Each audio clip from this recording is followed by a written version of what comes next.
हम लोग अब आज भारतीय अर्थव्यवस्था का जो स्ट्रक्चर है उसके बारे में बात करेंगे। हम जानते हैं कि कुल मिलाकर 3 क्षेत्र होते हैं किसी भी अर्थव्यवस्था में। ये 3 क्षेत्र हैं।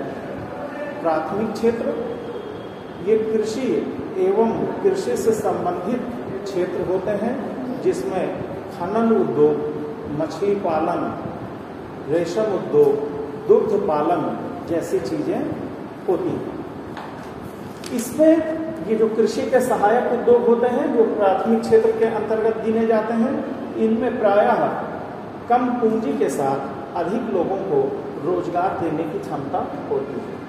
द्वितीय क्षेत्र, सेकेंडरी सेक्टर, ये आम तौर पर औद्योगिक क्षेत्र को कहा जाता है। उद्योग धंधों की स्थापना होना एवं उसका विकास होना वो सेकेंडरी सेक्टर में आता है। सेकेंडरी सेक्टर और प्राइमरी सेक्टर ये कहीं ना कहीं एक दूसरे के साथ जुड़े हुए होते हैं। ये एक दूसरे के पूरक होते हैं और दोनों का विकास एक दूसरे पर निर्भर करता है।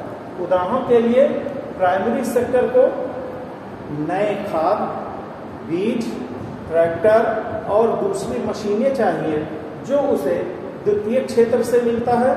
इसी प्रकार द्वितीय क्षेत्र में ऐसे बहुत से उद्योग हैं जो अपने कच्चे माल के लिए प्राथमिक क्षेत्र पर निर्भर होते हैं।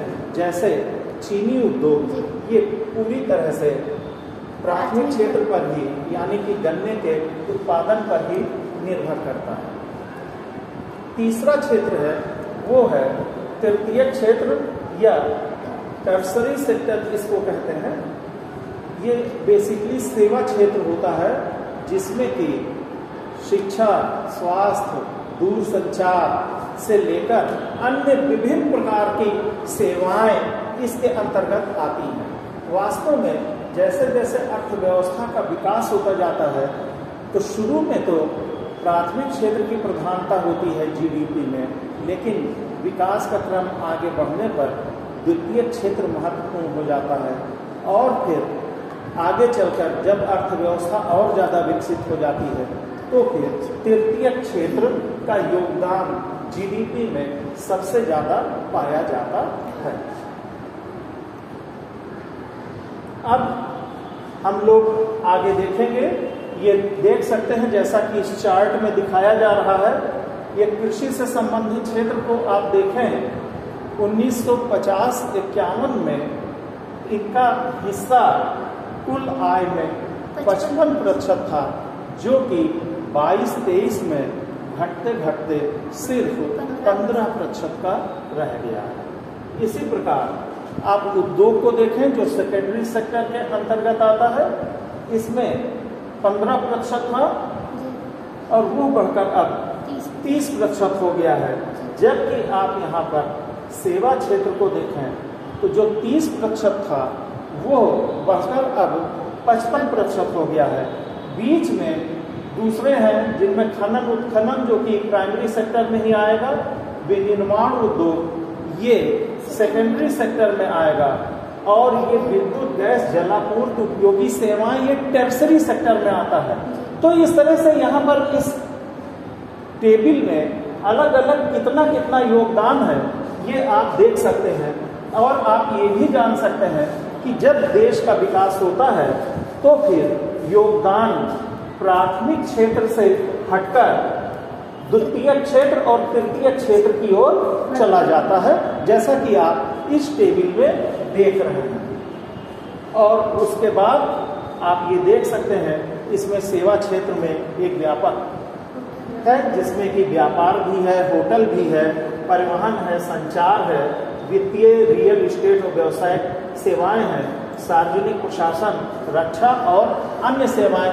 ये सब के सब टर्सरी सेक्टर के अंतर्गत आते हैं। और यही वजह है कि वास्तव में जब देश का विकास होता है तो नए नए क्षेत्रों में अवसर उपलब्ध होते हैं और उन नए क्षेत्रों की सहायता से जीडीपी में योगदान को काफी तेजी से बढ़ाया जा सकता है। अब आप देख सकते हैं यहाँ पर हम आपको मिक्स इकोनॉमी या मिश्रित अर्थव्यवस्था के रूप में निजी क्षेत्र, जिनमें मुख्य रूप से योगदान 50% से अधिक होता है। शेयर होल्डिंग निजी क्षेत्रों के पास जब 50% से ज़्यादा होती है तो वह निजी क्षेत्र के माने जाते हैं। सार्वजनिक क्षेत्र में अगर सरकार का हिस्सा 50% से अधिक है तो वह इकाई सार्वजनिक क्षेत्र के अंतर्गत आती है। निजी क्षेत्र में कुछ मुख्य रूप से इंडस्ट्रीज हैं, जिनमें आप रिलायंस इंडस्ट्री को समझ सकते हैं। ये कई सारे क्षेत्रों में काम करती है और भारत की सबसे बड़ी कंपनी है। इसे रिलायंस इंडस्ट्रीज कहते हैं और इस रिलायंस इंडस्ट्रीज के अंतर्गत तेल, गैस से लेकर दूरसंचार एवं अन्य विविध क्षेत्रों में रिलायंस इंडस्ट्रीज अपना महत्वपूर्ण योगदान इस देश को प्रदान करती है। टाटा ग्रुप काफ़ी पुराना ग्रुप है हमारे देश का, जो कि एविएशन यानी कि हवाई जहाज से लेकर और छोटे मोटे मसाले तक बनाने का काम नीचे से ऊपर तक प्राथमिक, द्वितीय, तृतीय हर क्षेत्र में टाटा ग्रुप का योगदान है, जो देश की अर्थव्यवस्था को आगे बढ़ाने में महत्वपूर्ण योगदान देता है। अडानी ग्रुप है, काफ़ी महत्वपूर्ण घराना है और यह ग्रुप भी बहुत सारे क्षेत्रों में न केवल कार्य कर रहा है बल्कि खुद भी अपना विस्तार करते हुए देश के जीडीपी के कंट्रीब्यूशन में अपना महत्वपूर्ण योगदान देता है। इसी तरह से कुछ उदाहरण के रूप में यहाँ बिरला ग्रुप का भी नाम लिखा है और ऐसी बहुत सारे क्षेत्र हैं, बहुत सारी निजी क्षेत्र की कंपनियां हैं जो कि अर्थव्यवस्था में अपना